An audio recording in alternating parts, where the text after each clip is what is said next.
Vous voulez être respecté sans jamais imposer votre présence. C'est ridicule. Le monde n'a jamais récompensé les hésitants. Il écrase ceux qui doutent d'eux-mêmes. Regardez les gens autour de vous. Ils passent leur vie à chercher l'approbation des autres, parce qu'au fond, ils savent qu'ils sont remplaçables. Moi, je suis différent. Je n'entre pas dans une pièce pour être accepté.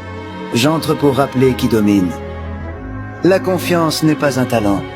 C'est une décision. Et les faibles prennent toujours la mauvaise. Vous appelez ça de l'arrogance, simplement parce que vous n'avez jamais vu quelqu'un qui refuse réellement de plier. Les faibles cherchent leur place dans ce monde. Les rois décident de la place des autres. Tout le monde veut être le plus fort, jusqu'au jour où ils comprennent ce que cela signifie vraiment. Être le plus fort, ce n'est pas seulement gagner les combats, c'est regarder autour de soi et réaliser que personne ne peut vraiment te comprendre. Plus tu deviens puissant, plus le monde devient silencieux. Les gens te respectent, ils te craignent, ils comptent sur toi, mais peu savent ce que ça fait de porter ce poids. Parce que la vraie force n'est pas seulement de vaincre les autres, c'est de continuer à se battre, même quand personne ne peut se tenir à tes côtés. Et au final, le véritable défi pour le plus fort n'est pas de rester au sommet, c'est de s'assurer que les autres puissent un jour atteindre ce sommet aussi. Pendant longtemps, je pensais que la haine donnait un sens à la douleur. Alors je l'ai laissé grandir en moi, jour après jour, combat après combat. Je croyais devenir plus fort, mais en réalité, je devenais seulement plus vide. Et certaines nuits, je fixe simplement le ciel, incapable d'empêcher mon esprit de revivre tout ce que j'essaye d'oublier. Il y a des douleurs qui ne quittent jamais vraiment un homme. Elles restent là, silencieuses, dans son regard, dans sa façon de se taire. Pendant longtemps, j'ai cru que souffrir me donnait le droit de détester le monde. Mais la souffrance ne rend pas un homme juste. Elle peut aussi le transformer en ce qu'il déteste le plus. Et c'est ça qui m'a terrifié. Parce qu'un jour, en regardant mes mains, je ne savais plus si j'étais encore une victime ou devenu quelqu'un qui faisait souffrir les autres à son tour. Alors j'ai compris quelque chose. La violence est un cercle, et chaque homme persuadé d'avoir raison ajoute simplement plus de douleur au monde. Pardonner, ce n'est pas oublier, c'est refuser de transmettre sa haine à quelqu'un d'autre. Et peut-être que la vraie force commence là. Malgré tout ce qu'on t'a pris, tu refuses encore de devenir cruel. Aujourd'hui, je veux juste vivre sans haine, parce qu'au fond, je n'ai pas d'ennemis. La solitude, ce n'est pas d'être seul. C'est de perdre ce qui comptait et de continuer comme si rien n'avait changé. Au début, tu crois que le temps va arranger les choses, que la douleur va disparaître. Mais elle ne disparaît pas. Elle reste, elle change, elle devient une partie de toi. Chaque souvenir te rappelle ce que t'as perdu. Chaque silence te rappelle ce qui n'est plus là. Et à force, tu arrêtes de ressentir. Tu arrêtes d'attendre quelque chose des autres. Parce que personne ne peut comprendre ce que t'as vécu. Personne ne peut porter ça à ta place. Alors tu avances seul. Pas parce que tu veux, mais parce que t'as pas le choix.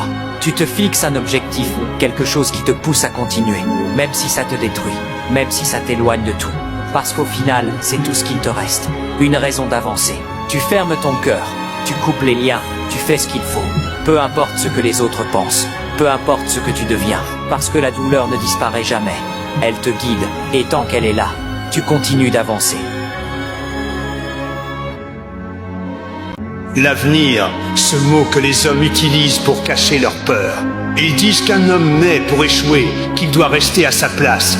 Mais je refuse de plier le genou. Si quelqu'un prétend connaître ma destinée, alors je lui demanderai calmement, qui en a décidé ainsi? Quand le monde veut m'imposer ses lois, je demande encore, qui en a décidé ainsi?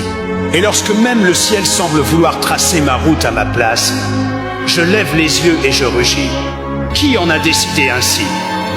Je ne suis l'esclave ni du hasard, ni des autres, ni du passé, car un homme véritable forge son avenir par sa volonté. Et ma volonté, elle, brûle plus fort que le soleil lui-même. Tu peux apprendre à sourire sans que tout soit réparé à l'intérieur. Tu peux avancer, parler calmement, aider les autres même quand toi-même tu ne sais pas toujours comment tenir debout. C'est ça que beaucoup ne voient pas. Ils pensent que si tu restes calme, c'est que tu vas bien. Mais parfois le calme vient juste de tout ce que tu as déjà traversé. À force de perdre, tu apprends à ne plus montrer chaque douleur, À force de continuer, tu apprends à cacher la fatigue derrière des gestes simples. Tu fais ce qu'il faut. Tu protèges ceux qui comptent. Tu souris quand quelqu'un a besoin d'être rassuré. Mais la nuit, quand tout devient silencieux, les souvenirs reviennent. Les visages, les erreurs, les choses que tu aurais voulu changer. Et même si tu sais que tu ne peux pas retourner en arrière, une partie de toi reste bloquée là-bas. Alors tu continues avec ça. Pas parce que c'est facile, mais parce que s'arrêter ne ramène personne. Avec le temps, tu comprends que certaines blessures ne disparaissent pas vraiment. Elles deviennent juste plus calmes, elles prennent moins de place, mais elles restent là.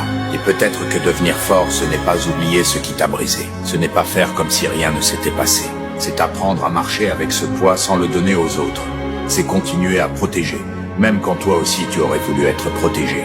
C'est guider les autres, même quand ton propre chemin n'a jamais été simple. Et au final, ton passé peut te rendre froid, ou il peut t'apprendre à mieux comprendre la douleur des autres. Moi, je n'ai pas tout oublié, je n'ai pas tout accepté non plus, mais j'ai choisi de continuer. Parce que parfois, continuer, c'est la seule façon d'honorer ceux qu'on a perdus.